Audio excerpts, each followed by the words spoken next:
Hi friends, ఎప్పుడు Maggi అయితే 2 నిమిషాలు అని చెప్తుంది, కానీ 10 నిమిషాలు పడుతుంది.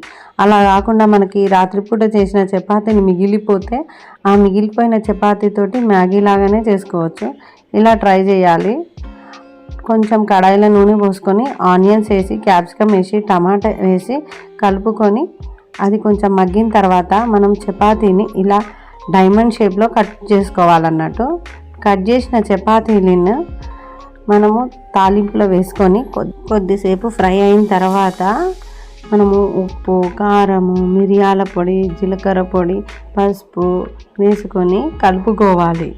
కొద్దిగా మళ్ళీ ఫ్రై అయిన తర్వాత కొంచెం నీళ్ళు పోసుకొని దాని లోపలికి మ్యాగీ ప్యాకెట్ వేసుకొని కలుపుకోవాలి. 1 నిమిషం వేడైన తర్వాత తీస్తే సరిపోతుంది. చపాతీతో మ్యాగీ చాలా బాగుంటుందండి.